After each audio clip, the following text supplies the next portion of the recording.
মোদক বানাচ্ছি। পুর দেব আমি আমন্ডের।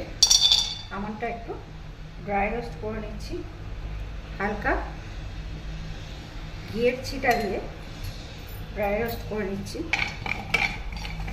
তার সঙ্গে এটা বানাচ্ছি আমি অল্প একটু খোয়া নিয়েছি, কাজু বাদাম নিয়েছি, আর মাখনা নিয়েছি, পিস্তাচিও নিয়েছি, আর আমুল দুধ নিয়েছি।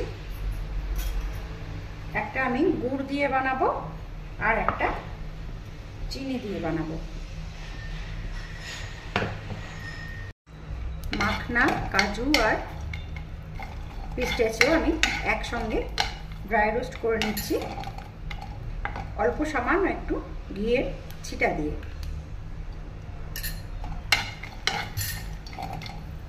এই সবগুলোকে একসঙ্গে আমি গ্রাইন্ড করে নিচ্ছি। এখন আমি সব ইনগ্রিডিয়েন্টস একসঙ্গে মেখে নেব।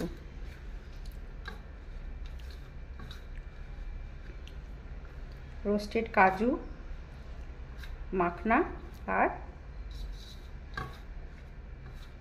পিস্তাচিও একসঙ্গে আমি রোস্ট করে গ্রাইন্ড করে নিয়েছি। এবার খোয়াটা আর আমুল দুধটা দিয়ে আমি একসঙ্গে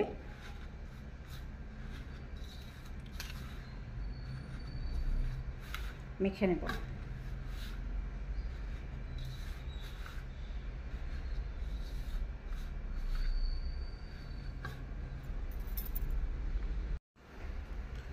একটু করে জল দেবো আর মেখে নেব। আমি দুই ভাগে ভাগ করে নিচ্ছি, একটা চিনি দিয়ে করব আর একটা গুড় দিয়ে করব।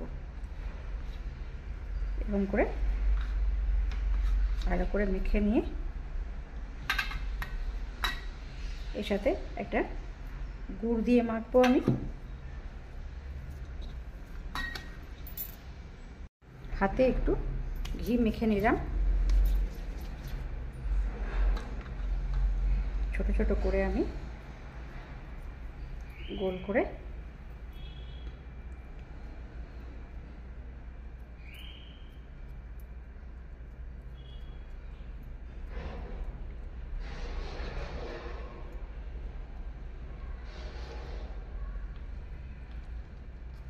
আমন্ড ড্রাই রোস্ট করে রেখেছি সেটা এর মধ্যে ভরে দেব।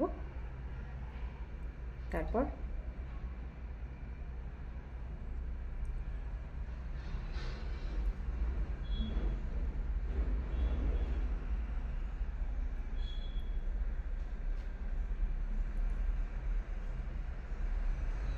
হাতে করে এরকম করে গনু বাবার মোদক আমি তৈরি করছি।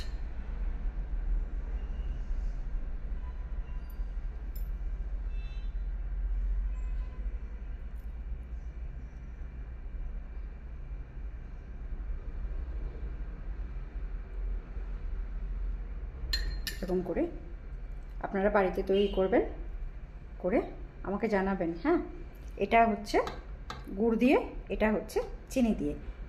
এবার একে একে আমি সবগুলো এইভাবে গড়ে নেব। এইভাবে ড্রাই ফ্রুটস মোদক বানিয়ে গনু বাবাকে দিতে পারেন। এখন আর মহারাষ্ট্রের মোদক, বেঙ্গলের এই দক্ষিণ ভারতের এসব না, সব রিচুয়ালসে সব জায়গায় সবাই সব কিছু নিজের মতন করে বানিয়ে ঠাকুরকে নিবেদন করলে খুশি খুশি মনে সেটা সবার জন্যে খুব আনন্দের। এইভাবে ড্রাই ফ্রুটস মোদক বানিয়ে গনু বাবাকে নিবেদন করতে পারেন। যদি ভালো লাগে তাহলে লাইক করবেন, কমেন্ট করবেন, শেয়ার করবেন, সাবস্ক্রাইব করবেন চ্যানেলটাকে। আর মোদক বানিয়ে নিজেরাও খাবেন, গনু বাবাকেও এরকম দেবেন ড্রাই ফ্রুটস মোদক।